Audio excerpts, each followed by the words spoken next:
तो आज का टॉपिक है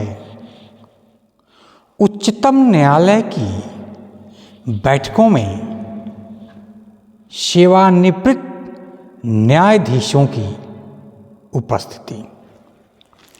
आज का टॉपिक क्या है? उच्चतम न्यायालय की बैठकों में सेवानिवृत्त न्यायाधीशों की उपस्थिति। तो इस संबंध में भारतीय संविधान का अनुच्छेद 128 अनुच्छेद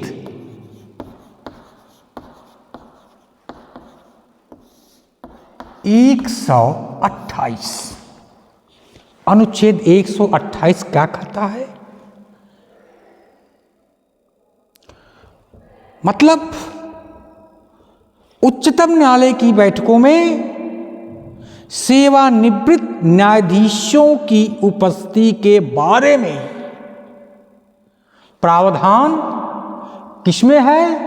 ये भारतीय संविधान के अनुच्छेद 128 में है। अनुच्छेद 128 के अनुसार राष्ट्रीय न्यायिक नियुक्ति, अनुच्छेद 128 के अनुसार राष्ट्रीय न्यायिक नियुक्त आयोग क्या है? राष्ट्रीय न्यायिक नियुक्त आयोग। राष्ट्रीय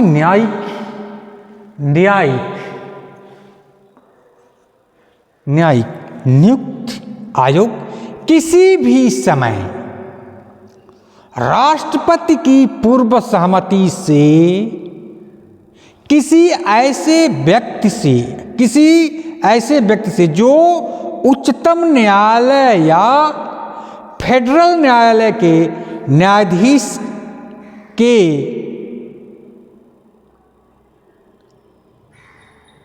पद धारण कर चुका है तथा उच्चतम न्यायालय का न्यायाधीश होने के लिए सम्यक रूप से अर्हित है। उच्चतम न्यायालय के न्यायाधीश के रूप में बैठने और कार्य करने का अनुरोध कर सकेगा। ऐसा व्यक्ति इस प्रकार बैठने और कार्य करने के दौरान राष्ट्रपति के आदेश द्वारा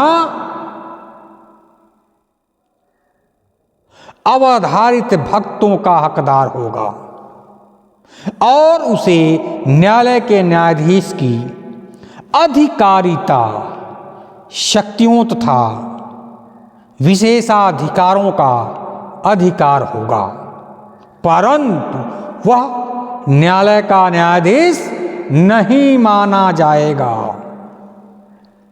परंतु ये सभी बात के बावजूद भी वह न्यायालय का न्यायाधीश नहीं माना जाएगा। दूसरा है उच्चतम न्यायालय के न्यायाधीशों के सेवानिवृत्ति के बाद वकालत करने पर प्रतिबंध।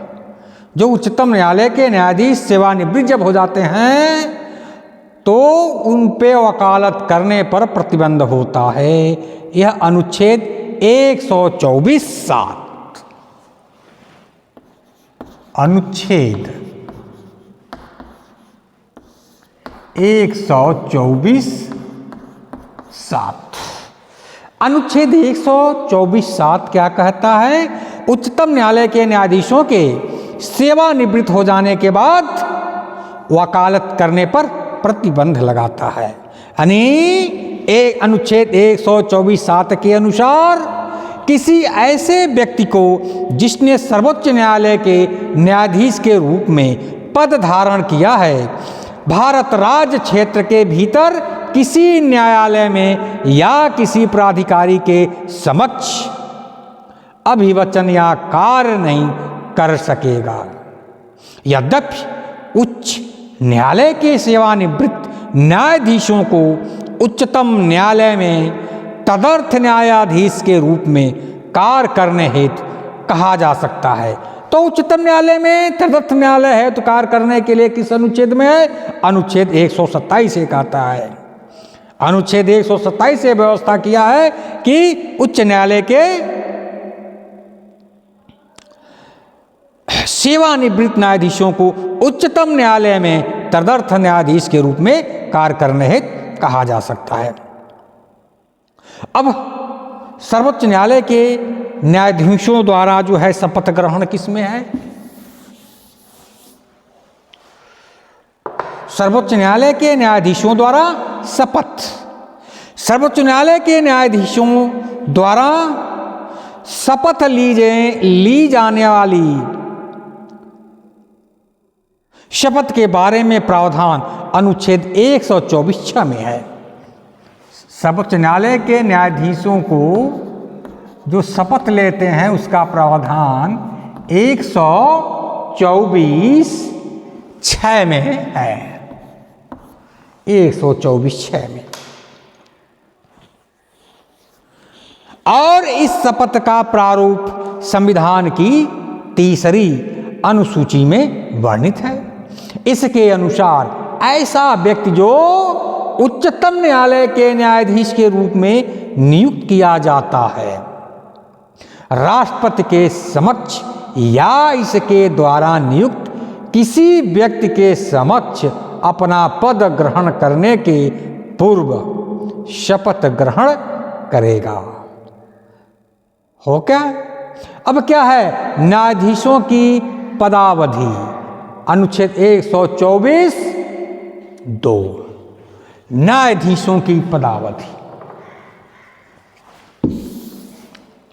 इसके बारे में भी चर्चा किया जाना चाहिए। न्यायाधीशों की पदावधि, न्यायाधीशों की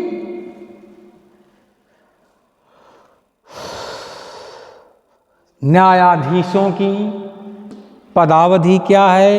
किस अनुच्छेद में है? टेन्योर ऑफ जज अनुच्छेद 124(2) अनुच्छेद 124(2) अनुच्छेद 124(2) अनुच्छेद 124(2) के अनुसार सर्वोच्च न्यायालय का न्यायाधीश 65 वर्ष की आयु तक अपने पद पर बना रहेगा।